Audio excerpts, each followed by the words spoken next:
नमस्कार दोस्तों, जय श्री हरि विष्णु महाराज, जय मां काली। मित्रों, आप सभी का बहुत बहुत स्वागत है हमारे इस YouTube चैनल में। तो वृषभ राशि वाले, आज शाम 5:31 के बाद तुम्हें एक इच्छाधारी पंचमुखी नाग देवता दिखाई देंगे। जी हाँ दोस्तों, इसे भूलकर भी अनदेखा मत करना, वरना दोस्तों जान से हाथ धो बैठोगे। दोस्तों, जानकारी के लिए हम आप सभी को बता दें कि यह इच्छाधारी नाग देवता के साथ साथ तुम्हें एक भोलेनाथ जी का शिवलिंग भी दिखाई देंगे।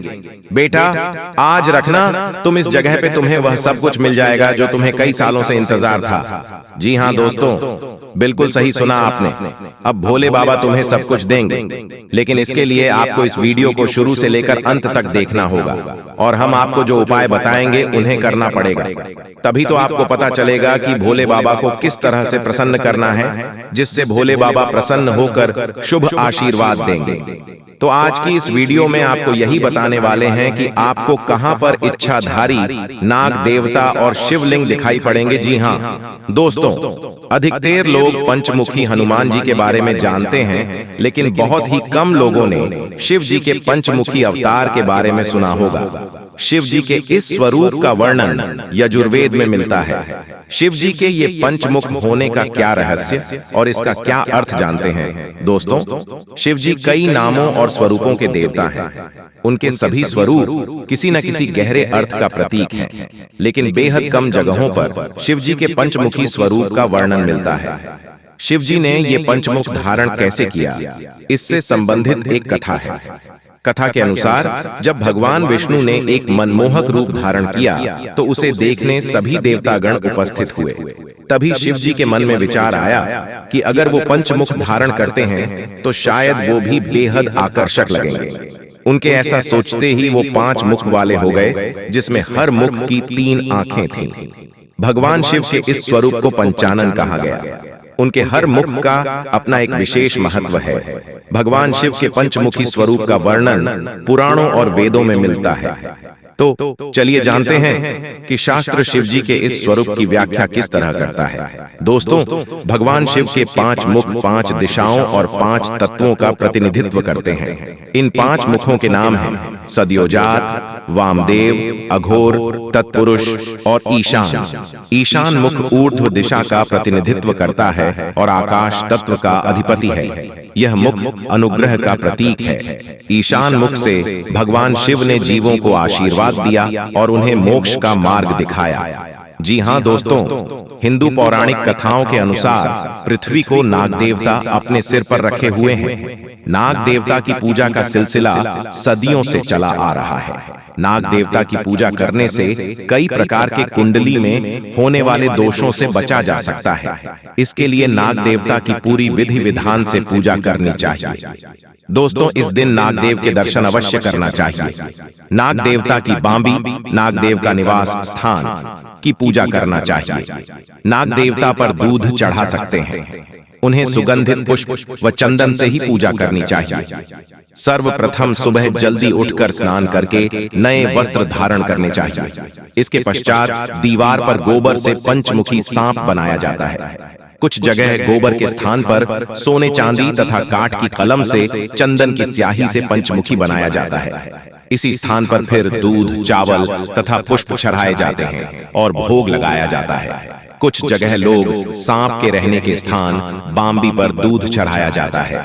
तत्पश्चात नाग देवता की पूजा करके आरती की जाती है। सभी प्रकार के दुष्प्रभावों को दूर करने के लिए AUM कुरुकुल्य हूं फट स्वाहा का जाप किया जाता है। नाग पूजन के लिए सेंवई, चावल आदि ताजा भोजन बनाएं। कुछ भागों में नाग पंचमी से एक दिन पहले ही भोजन बनाकर रख लिया जाता है और नाग पंचमी के दिन बासी ठंडा खाना खाया जाता है। नाग देवता की दही, दूर्वा, कुशा, गंध, अक्षत, पुष्प, जल, कच्चा दूध, रोली और चावल आदि से पूजन कर सेंवई व मिष्ठान से उनका भोग लगाते हैं। इसके बाद आरती करके कथा का सुनना चाहिए। भगवान श्री कृष्ण से नाग पंचमी व्रत के विषय में जिज्ञासा व्यक्त की। तब भगवान श्री कृष्ण ने कहा, युधिष्ठिर, दैता पंचमी नागों के आनंद को बढ़ाने वाली होती है। श्रावण शुक्ला पंचमी में नागों का महान उत्सव होता है। उस दिन वासुकी, तक्षक, कालिक, मणिभद्रक, धृतराष्ट्र, रैवत, करकोटक और धनंजय ये सभी नाग प्राणियों को अभय दान देते हैं। जो मनुष्य नाग पंचमी के दिन नागों को दूध से स्नान कराते हैं, दूध पिलाते हैं, उनके कुल में प्राणियों को ये सदा अभय दान देते रहते हैं। जब नाग माता कद्रू ने नागों को शाप दे दिया, तब वे रात दिन संतप्त हो रहे थे। जब उन्हें गाय के दूध से तृप्त किया गया, तब से वे प्रसन्न होकर सुखी हो गए। जी हाँ दोस्तों, वीडियो बहुत खास है, बिल्कुल भी इस मिस ना करें और शुरू से लेकर अंत तक जरूर देखिएगा, क्योंकि दोस्तों जो ज्ञान हम आपको देने वाले हैं आपके भी रोंगटे खड़े कर देगा। सबसे पहले जो भी महादेव के सच्चे भक्त हैं इस वीडियो को लाइक जरूर करें और कमेंट बॉक्स में जय श्री हरि नारायणन, जय माता लक्ष्मी जरूर लिखेगा और साथ ही साथ श्री साईं नमस्ते जरूर लिखिएगा। अगले 1 महीने के अंदर में असंभव से असंभव कार्य भी पूरा हो जाएगा। अब दोस्तों, आपने अतिथि देवो भवः इस कहावत को या फिर इस पंक्ति को, इस स्तुति को तो सुना ही होगा।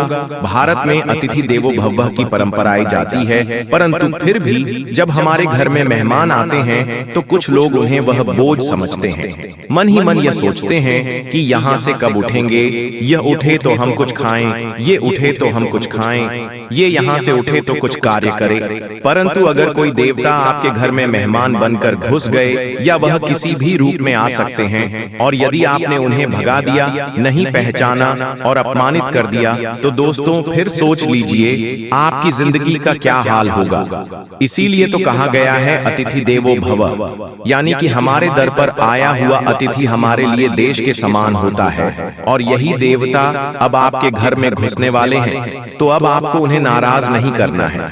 हमें तो हर मेहमान की पूजा करनी है, चाहे वह बहुत बड़े से बड़ा क्यों ना हो और छोटे से छोटा क्यों ना हो।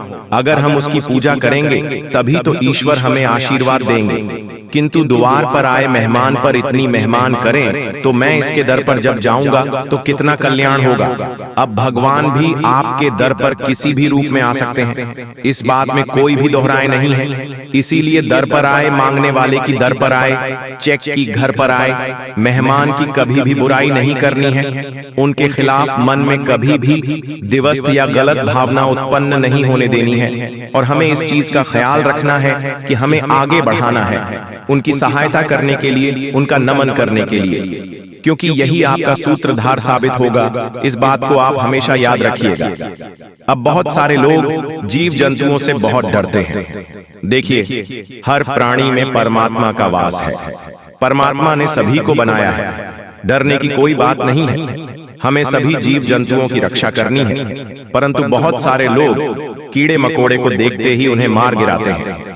ऐसा करके वो बहुत बड़ा पाप अपने हाथों से कर रहे होते हैं। इस बात का आपको अंदाजा नहीं होता, लेकिन बहुत बड़ा अनर्थ आपके द्वारा हो चुका होता है।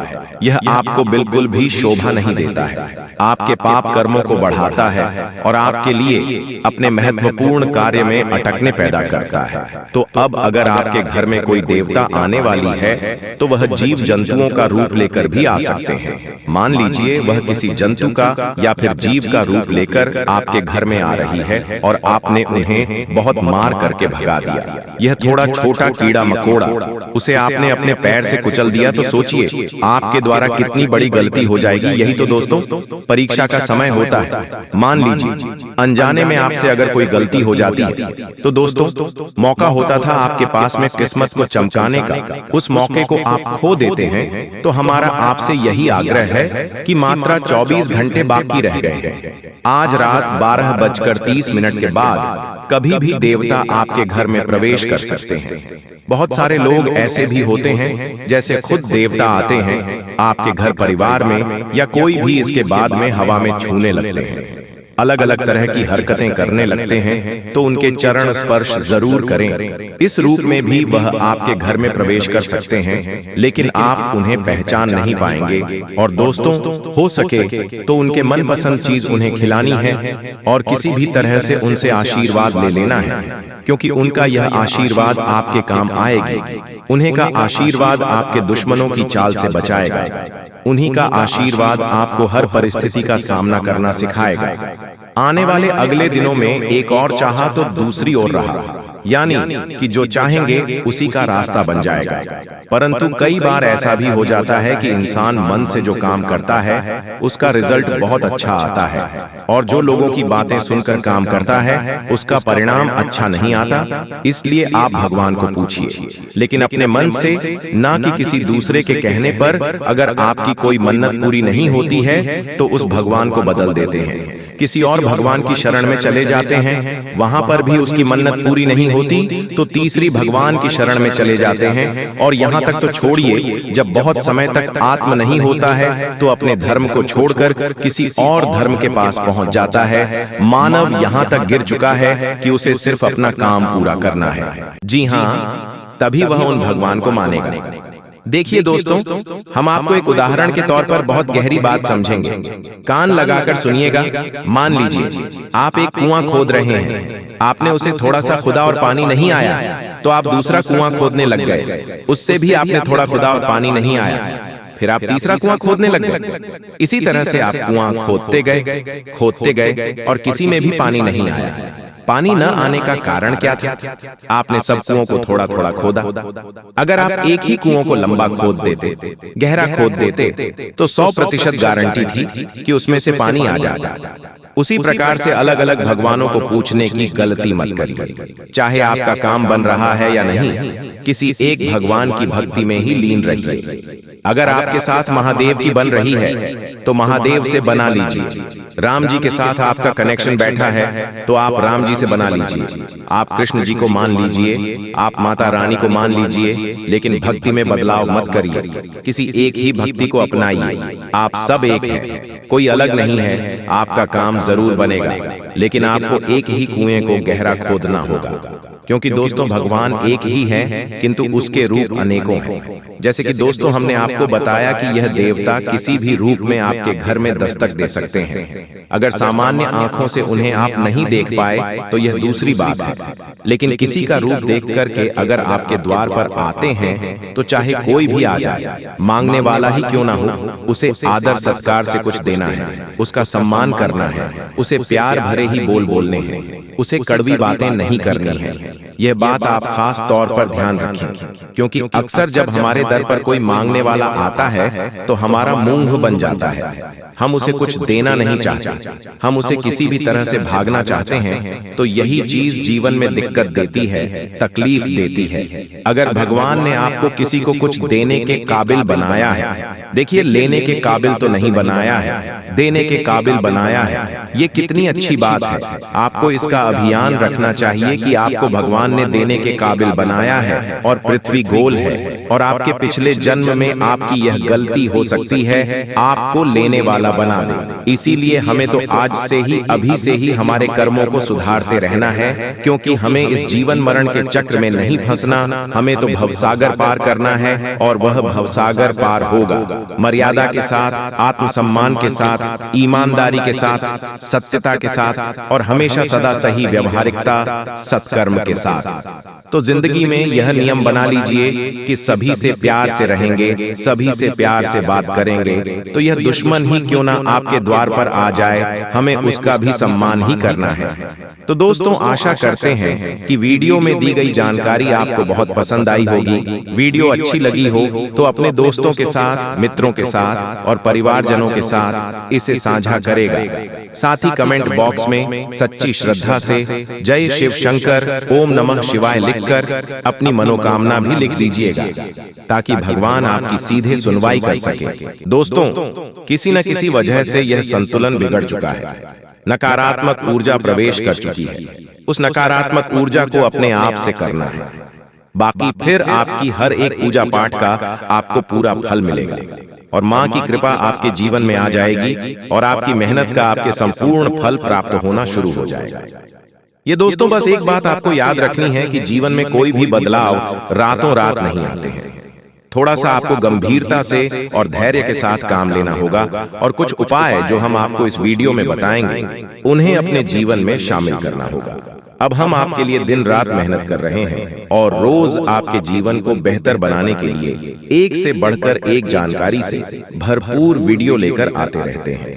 बस आपसे इतना चाहते हैं कि आप हमारे वीडियो को पूरा दिखा करें और जानकारी को पूरी तरह से समझने की कोशिश किया करें।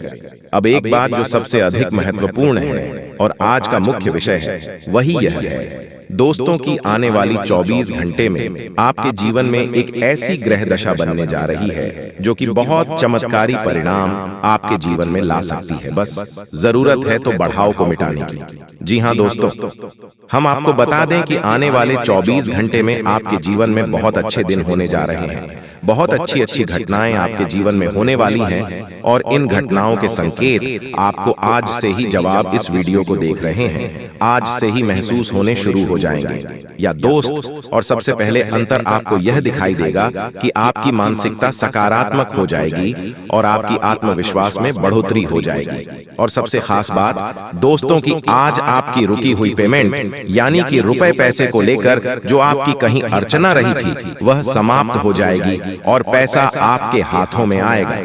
अब आपका स्वभाव तो बहुत ही निश्चल है। आप किसी के बारे में मन में कुछ गलत भावना नहीं रखते हैं, लेकिन कोई आपका अपना है जो आपकी इस भावना का लाभ लेने की कोशिश करेगा, आपका भोले भाले स्वभाव का लाभ उठाने की कोशिश करेगा। तो थोड़ा आपको सतर्क रहना है, यानी कि आपसे कुछ मदद मांगेगा। हालांकि आपको खूब पता है कि यह इंसान अच्छा नहीं है, लेकिन फिर भी आप भावनाओं में बहकर उसकी मदद कर देंगे, चाहे रुपए पैसे से, वह चाहे किसी अपने संसाधन से हो, किसी प्रकार से उसकी मदद करने की कोशिश करेंगे। बाद में आपको पछताना पड़ेगा। हम आपको बता दें कि सोच समझकर किसी की मदद करें और ना ही करें ज्यादा बेहतर है, क्योंकि यह जो ग्रह स्थिति है यह तभी बिगड़ेगी जब आप अपने जीवन में कोई गलत कदम उठाएंगे। एक और बात हम आपको बता दें कि आपकी किसी कीमती चीज गुम होने के आसार बन रहे हैं, कि ग्रहों का गोचर आपका नुकसान कराएगा।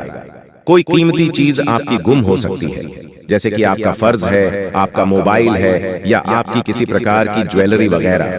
तो थोड़ा सा सावधान रहें, अपनी चीजों को संभाल कर रखें। दोस्तों, आपके व्यापार से संबंधित बात कर लें तो आपके व्यापार में जो छोटी छोटी बात है उत्पन्न हो रही है, उन बाधाओं को आप बड़ी आसानी से पार कर लेंगे, यानी कि समस्याओं के हाल बड़ी आसानी से आप निकाल लेंगे। लेकिन कार्य की अधिकता की जैसी आपको थकान अवश्य रहेगी और हल्का बुखार भी आपको महसूस हो सकता है। घर के बड़े बुजुर्ग आपसे प्रसन्न रहेंगे, आपके घर में शांति का माहौल रहेगा। बस आपको थोड़ा सा अपनी वाणी पर संयम रखने की आवश्यकता रहेगी। यदि आपने जरूर से ज्यादा किसी से कुछ कहूं दिया तो विवादित स्थिति उत्पन्न होनी ही है। और सबसे महत्वपूर्ण बात कि आपको अपनी चिड़चिड़ी स्वभाव पर नियंत्रण रखने की आवश्यकता है। अनावश्यक किसी भी बात पर क्रोध न करें, थोड़ा धैर्य के साथ काम लें। और यही बात हम आपको आपके कार्यस्थल के लिए भी बोलेंगे कि आपको अपने व्यवहार को थोड़ा सा लचीला बनाना होगा। कहने का मतलब यह है कि सख्त रवैया को अपनाकर आप अपना नुकसान करें, थोड़ा सा आपको समझौता भी करना पड़ेगा। अब आपको बताते हैं उसे महत्वपूर्ण योग के बारे में जो अगले 24 से 48 घंटे में आपके जीवन में बनेगा, आपकी राशि में बनेगा और इसका आपको बहुत अधिक लाभ प्राप्त होगा, विशेष तौर से आपकी मानसिक शांति। दूसरा, आपकी रुपए पैसे की समस्याओं को लेकर दोनों ही तरफ से आपको बहुत अधिक राहत प्राप्त होगी। दोस्तों, यकीन मानिए, हमारा प्रयास बस इतना सा रहता है कि हम आपके जीवन से जुड़ी छोटी से छोटी समस्या का निदान ज्योतिष के अनुसार पूरे विधि विधान के साथ संभोग करवा सके। न केवल आपके जीवन में कोई समस्या समाप्त हो जाए, बल्कि वह उन्हें दोबारा कभी लौटकर भी ना आए। तो ध्यान से सुनिए, जो योग आपके जीवन में बनने वाला है उसे हम कहते हैं जग लक्ष्मी योग। यह बहुत ही विशेष योग होता है। हम पिछले वीडियो में इसके बारे में आपसे चर्चा कर चुके हैं, लेकिन आपने ध्यान नहीं दिया होगा।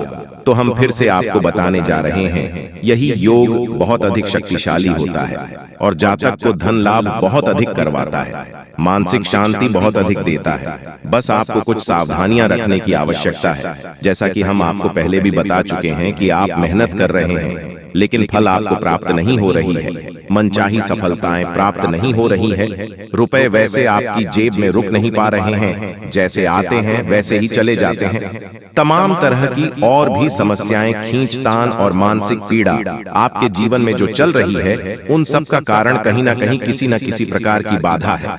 जी हाँ दोस्तों, इसके उलट आपकी मानसिकता बहुत अच्छी है। आप किसी को जानबूझकर पीड़ा नहीं पहुंचाना चाहती हैं और अनजाने में भी यदि आपकी हाथों कोई गलती हो जाती है तो आप मन ही मन उसका पश्चाताप भी करते हैं। फिर भी आपके जीवन में कष्ट परेशानियां हैं, तो ऐसा क्यों है? सोचने की बात है दोस्तों। ऐसा इसलिए है क्योंकि कहीं ना कहीं किसी न किसी प्रकार की बाधा है जो आपके जीवन में सरलता को आने नहीं दे रही थी, तभी एक कृपा को आपके जीवन में आने नहीं दे रही है। जी हाँ,